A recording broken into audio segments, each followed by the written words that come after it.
Thank you very much for having me here.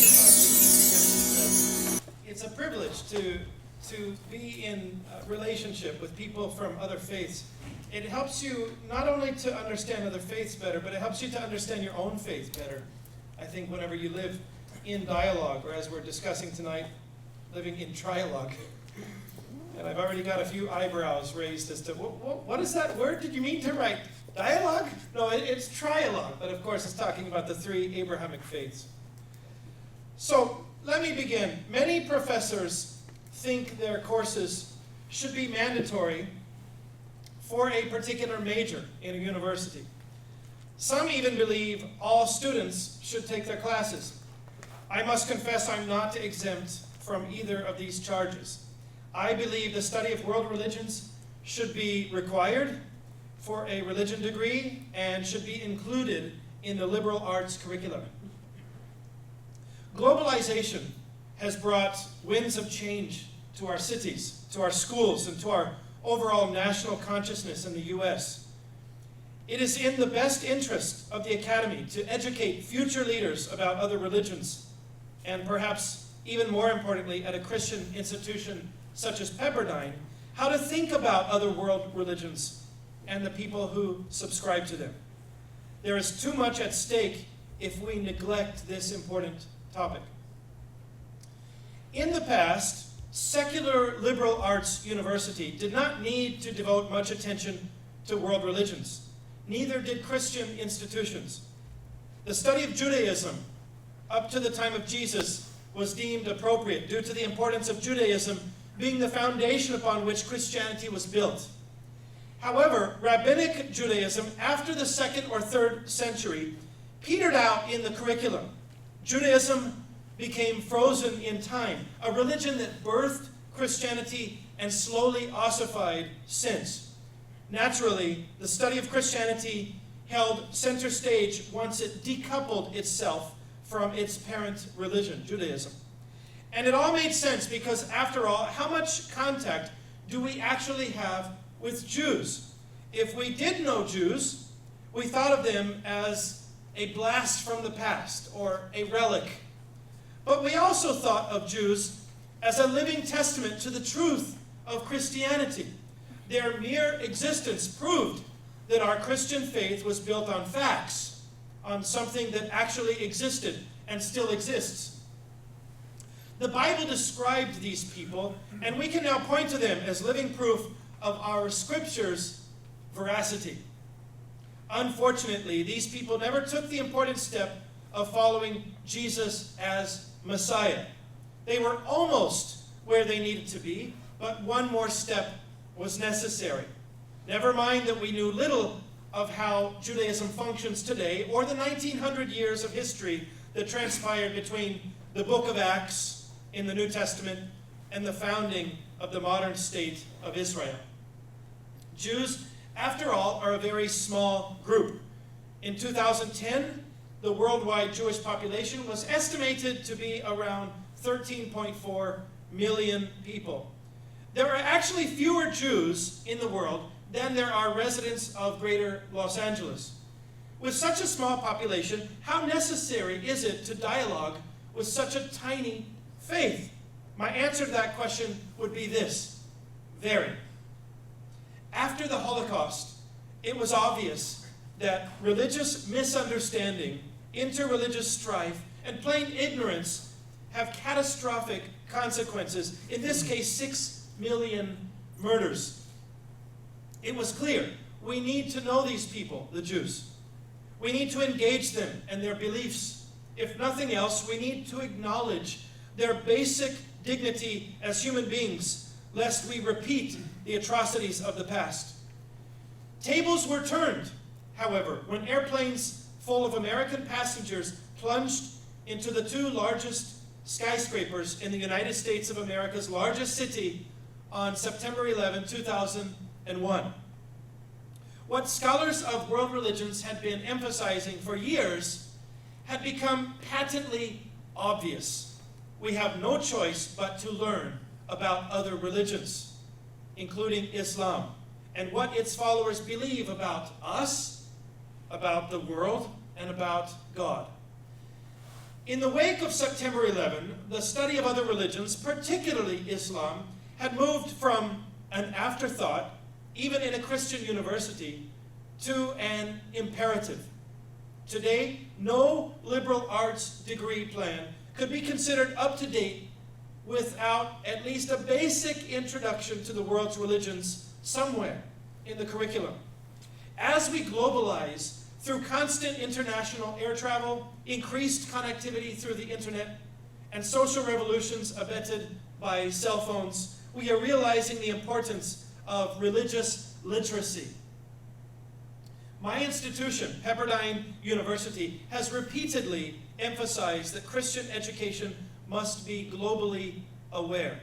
And this means a constant dialogue with world cultures must play a central role in how we educate. As a religion professor, I have seen great gains in this direction, and I actively participate in the task of globalizing the curriculum.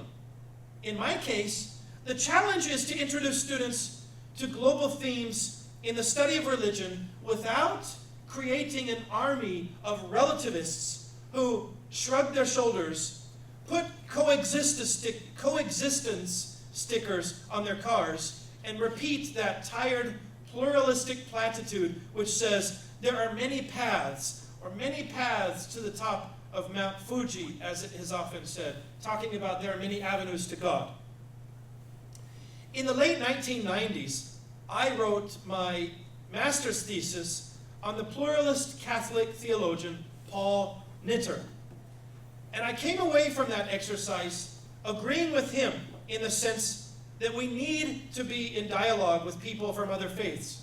However, I was disenchanted by his conclusion that essentially Jesus is one of many names by which we can get to God, or whatever one might call the supreme reality and cause of the universe. I was not terribly surprised when, in the year 2009, Professor Nitter finally came out of the closet and admitted to having dual loyalties in his book entitled, "Without Buddha, I Could Not Be a Christian." Without Buddha, I could not be a Christian. In the preface to that book, he wrote the following: "Like many of my theological colleagues, I have come to realize that I have to look beyond the traditional borderlines of Christianity to find something that is vitally, maybe even essentially important for the job of understanding and living the Christian faith, that is, other religions. I've come to be convinced that I have to do my theology and live my Christian life dialogically. Or in current theological jargon, I have to be religious interreligiously. But am I still a Christian? That's a question I have heard not only from others, but one I have felt in my own mind and heart. Am I a Christian? Or have I become a Buddhist who still retains a stock of Christian leftovers? I've wanted to write this book in order to find out." That's from the preface. So I was not surprised when I read Paul Nitter's conclusion to this book. Here's the conclusion. "And so I made a big but also an easy decision during the summer of 2008 when I was doing the final revisions of this book. After careful consultation with my teacher, Lama John Makronsky, I decided to take refuge and to pronounce the Bodhisattva vows as part of the Dzogchen community in the United States. So it's official. I am now, you might say, a card-carrying Buddhist. In 1939, I was baptized. In 2008, I took refuge in the Buddha. I can truly call myself what I think I've been over these past decades, a Buddhist Christian." End of quote. Professor Nitter finds a satisfying solution to the problem of religious pluralism, or the problem of the one and the many, as it's often called. He finds a solution in the concept of hybridity. Hybridity. Here's what he states. It's back to this same book, "Without Buddha, I Cannot Be a Christian." He says, we're all hybrids. Our religious identity is not purebred. It's not singular. It's plural. We're constantly changing, and we're changing through the hybridizing process of interacting with others who often are very different from us. But being religious hybrids does not mean that we don't have an identity. And at the end of the day, I go home to Jesus. Interestingly, one of Paul Nitter's students in class said this. It's not written up there, but he said, well, it looks like you love both Jesus and Buddha, but you sleep with Jesus. Reflecting on that student's observation, Nitter responded this way. He said, uncomfortably inappropriate, the statement is also pretty accurate. With all due respect, and I mean sincere respect, I know Paul Nitter personally, and I spent 2 years researching him. I found his conclusions to fall short with regard to what I hope to foster and encourage in my students at Pepperdine and in my work. For example, let me read to you from my syllabus for the class, Religions of the World. This is from my syllabus, from the front page. Understanding the beliefs, texts, rituals, and worldviews of our fellow humans opens up potential for good relations. It is our duty to understand people of other faiths so that we can dialogue, share, and ultimately improve our human communities. It's part of the Christian narrative that we extend basic human dignity and goodwill to all our neighbors, serving them in the name of Christ. By engaging other faiths, we create room for bearing Christian witness. Similarly, I teach a course called Abrahamic Faiths, and my statement on the syllabus in Abrahamic Faiths is resolutely Christian, but uncompromisingly committed to a genuinely dialogical approach, or in the case of this class, a trialogical approach. From the syllabus for Abrahamic Faiths, it says, the fundamental connectedness of Judaism, Christianity, and Islam is a reality. Understanding that reality is a major challenge facing Abrahamic peoples today. This course is an attempt to address the central concern that Abraham's children, Jews, Christians, Muslims, will seek to understand one another through dialogue, reconciliation, and respectful engagement. From a Christian perspective, this course upholds Jesus Christ's principles of agape love and the golden rule to be foundational for deeper reflection on these and related themes. It is entirely reasonable to be committed to one's own faith while engaged in genuine transformative dialogue at the same time. While I am fully aware of Paul Nitter's hybridization thesis and the fact that many people in the world today have complicated ways of embodying Christian faith, for the life of me, I cannot imagine encouraging my students to join two separate religions. Where does it end? If one is a Hindu Christian, can she become a Hindu Christian Baha'i? It's a slippery slope, and it threatens to morph into outright religious pluralism. As they say, there are many ways to the top of Mount Fuji, that famous coexistence expression. The other possible outcome is relativism, which threatens to overwhelm a student at such a sensitive and pivotal moment in life. To me, those conclusions, pluralism and relativism, seem incoherent at best and devastating at worst. Imagine the student who engages the idea seriously that he can be a Christian and something else at the same time. Students already struggle with issues of identity. It seems counterproductive to encourage students to experiment with new faiths rather than fostering their growth and maturity within one faith. Filling the mind of a 19-year-old with relativism can potentially backfire into unhealthy skepticism, existential homelessness, and deep angst. These outcomes rarely lead to spiritual health, And spiritual health is precisely what I hope to foster in the lives of my students. Teaching them about world religions is part of my task as a Christian leader. These students are my flock. With their parents' direction, they have chosen to come to a Christian university.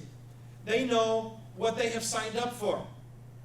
And as much as some of them want to resist, deep down they know, and I know, that it is my responsibility as a religion professor to help them through the difficult questions that arise when encountering Allah, Elohim, or Ahura Mazda. It's irresponsible to inundate them with unanswerable questions and abruptly send them on their way to the next class. My classroom is a rigorous, challenging place, but it is also a sacred space where I practice my vocation, my ministry. I owe it to my students to cut through the fog of relativism and simplistic coexistence platitudes and into a richer, more informed way of being authentically Christian and dialogically Christian. One might ask the question, doesn't it destroy true dialogue if the non-Christian interlocutor realizes that the Christian has a hidden or evangelistic agenda? The answer is absolutely no. People from other faiths respect a Christian who knows who he is and is not afraid to express himself in the historic Christian way, offering the good news or the gospel to whomever he encounters. This is especially true in the Muslim-Christian dialogue. There are huge consequences to misunderstanding between these two Leviathan faiths at this moment in time. The stakes are very high. We must break the ice and get to know one another as Muslims and Christians. With Christianity claiming the allegiance of 33% of the human race and Islam claiming the allegiance of 22%, over half of the world's population has a vested interest in this conversation. Too much blood has been spilled in the Muslim-Christian clash, going back to the Islamic conquests, through the Crusades, up through the fall of Constantinople, the age of colonialism, and the culture of terrorism and counterterrorism we find ourselves saddled with today. Thankfully, there are trailblazers in this area who are giving us answers. In the Muslim-Christian encounter, there are few more capable commentators than Lamin Sanneh, an eminent professor of history of African studies and world Christianity at Yale University. Sanneh's autobiography is remarkable. He's a devout Muslim boy from a poor polygamous family in the British colony of the Gambia, and he ends up a renowned professor at Aberdeen, at Harvard, and Yale. It's a captivating story. Sanneh was trained as a scholar of Islam, but he steered his expertise in the direction of Islamic-Christian interactions. Due to his Muslim upbringing and training in Islamic studies, Sanneh makes penetrating insights into the nature of Muslim-Christian dialogue. He argues that Muslims want nothing less than a vigorous debate with Christians. In his experiences with Islamic-Christian encounter, he noticed Muslims become annoyed by the extreme conciliatoriness of Christians who go tiptoeing around the differences between the two faiths. It was intriguing, he says, that the gentle Christian approach aroused the suspicion of Muslims, he said. It looked to Muslims as if Christians were seeking to smuggle their controversial doctrines under the innocuous cover of dialogue. Muslims were eager to flesh out the issues. Muslims may not naturally know how to engage in dialogue, he says, but they certainly know what dialogue should not be, an exercise in airy politeness. Sanneh observes that Christians seem out of their element when forced to dialogue with Muslims. They shrink back, unable to defend the notion of a triune God in the face of Islam's uncompromising, resolute monotheism, leaving sincere Muslim queries unaddressed.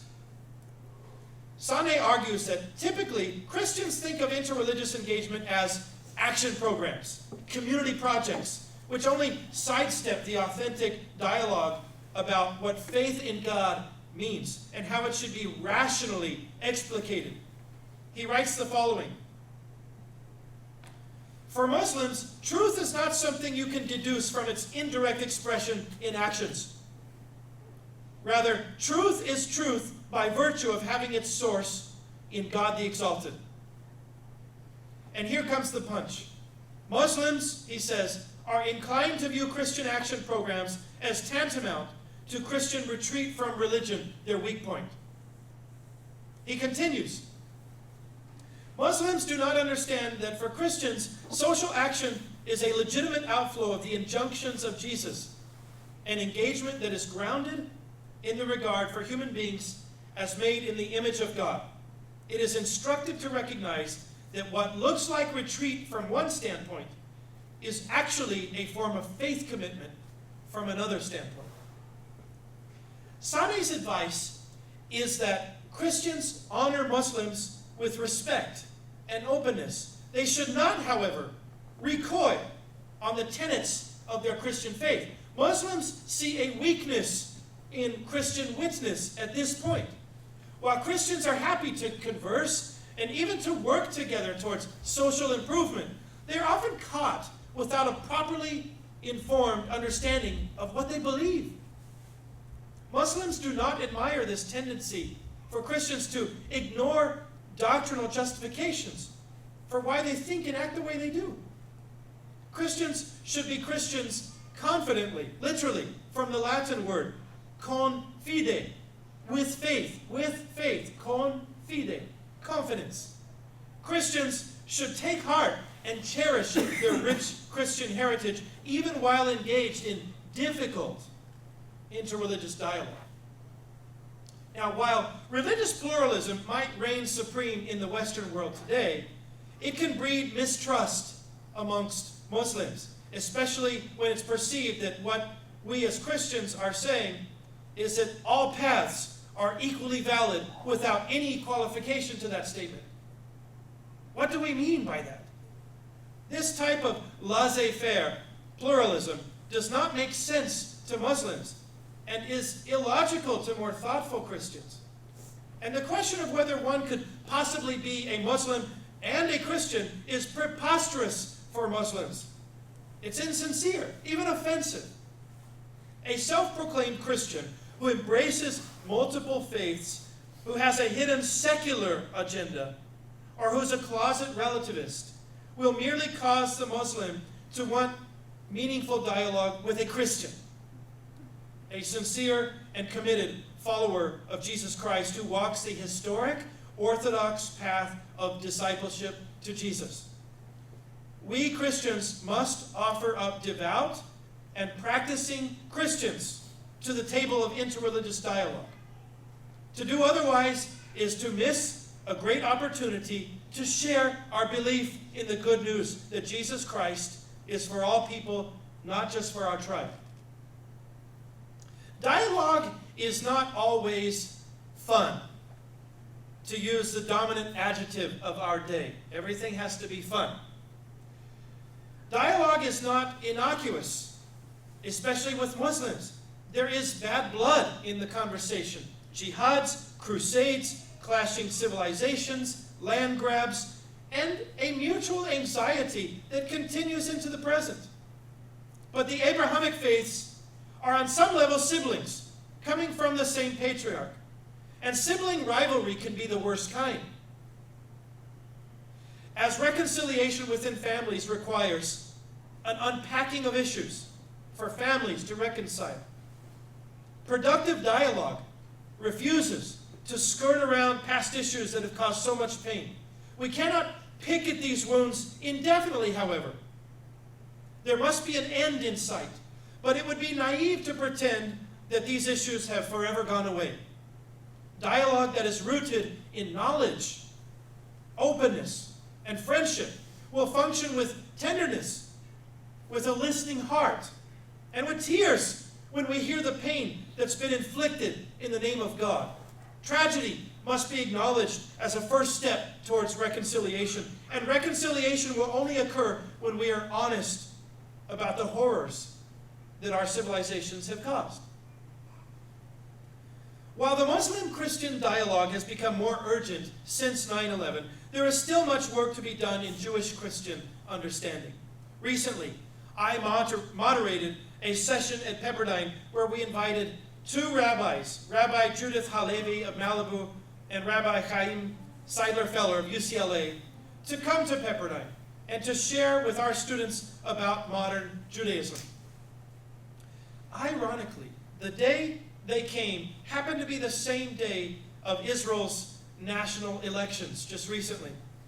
I asked the question of what implications the election might have on Judaism. Both of the rabbis immediately lit up, passionately explaining their views on the intertwined nature of Israel's religion and its politics. Rabbi Seidler-Feller discussed the complex relationship between American Jewry and Israel, exclaiming, he said, "Jerusalem is in my very bones." At that point, Rabbi Judith looked over at me as the moderator and she said, "We should probably stop there. Otherwise, this issue will dominate the entire night." I quickly switched the topic to Germany's circumcision ban, which I'm sure you've heard about, which wisely has been rescinded. And we explored issues related to continued anti-Semitism in Europe. There was pain in the voices of these two rabbis as they remembered out loud their grandparents' generation walking off into the gas chambers. Seidler-Feller exclaimed into his microphone, he said, "We are a traumatized people." It became clear to me and to those in the audience that the Holocaust was not long ago. The Crusades, the Jihads, and the Shoah, these are difficult topics and can prove highly provocative. But responsible interreligious dialogue will eventually get around to these topics if the dialogue continues long enough. Unfortunately, many people walk away from interreligious dialogue right at the moment these challenges arise. Conventional wisdom says to let sleeping dogs lie. Have you heard that expression? Let sleeping dogs lie. Perseverance is required to see dialogue through, however. Like family relationships, much like in a family, dialogue should never really end. There will be high points, there will be low points that are difficult.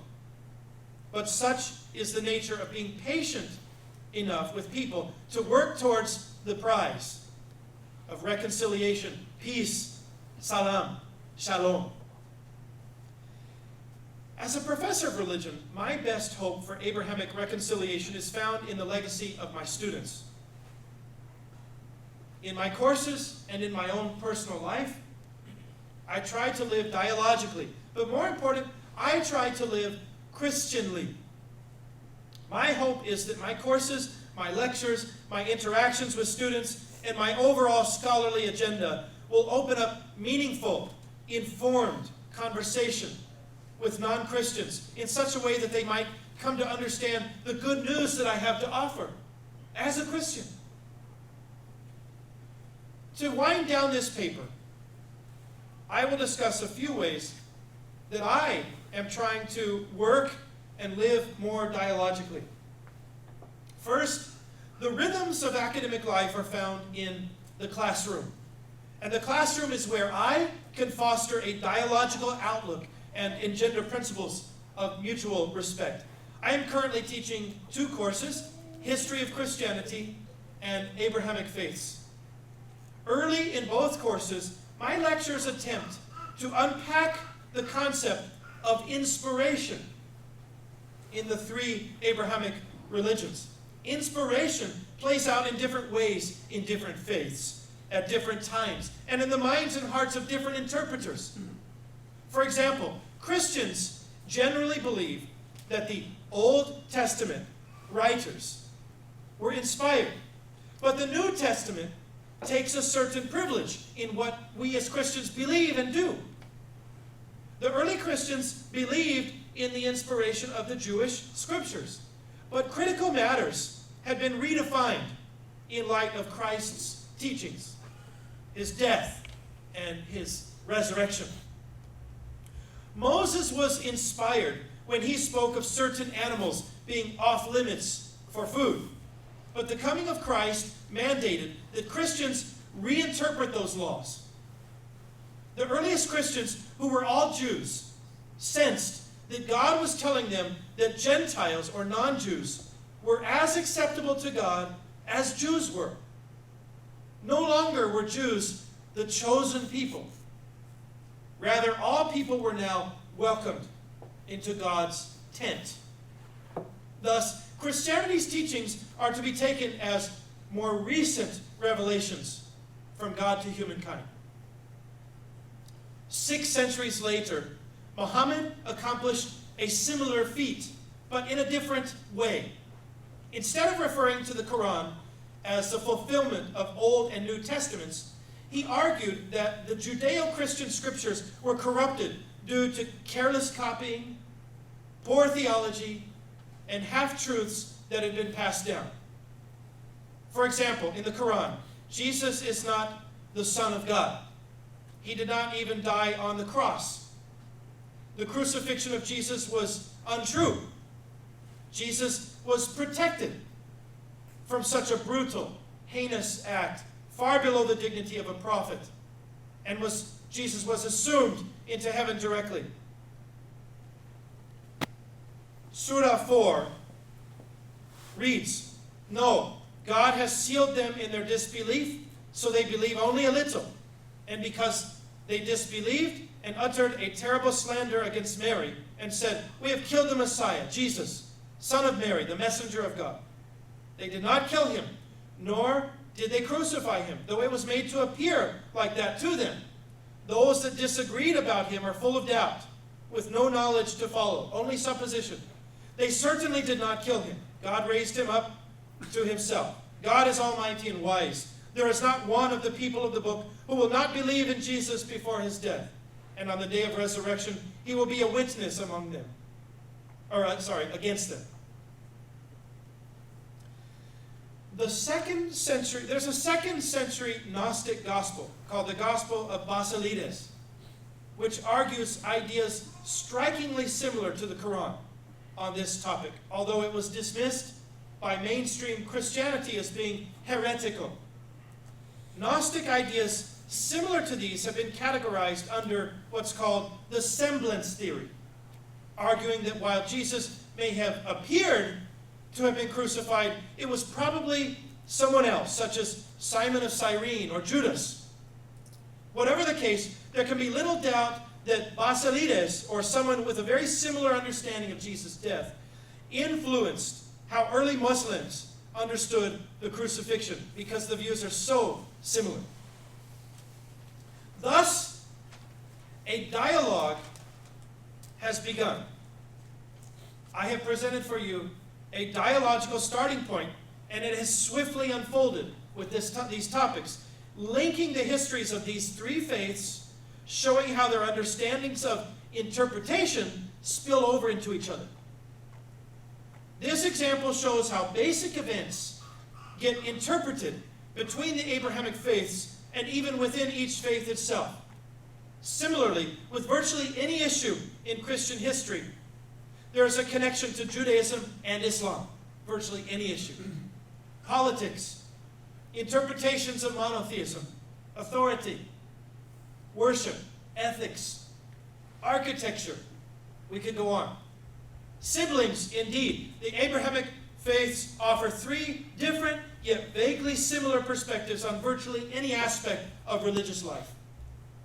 Part of my mission to live dialogically means I will actually get to know people of other faiths, in this case, Muslims and Jews. Inviting them to speak in my classes is part of this task, but it also behooves me to go out to them, as we are doing tonight. Pepperdine has been extraordinarily helpful in facilitating this goal.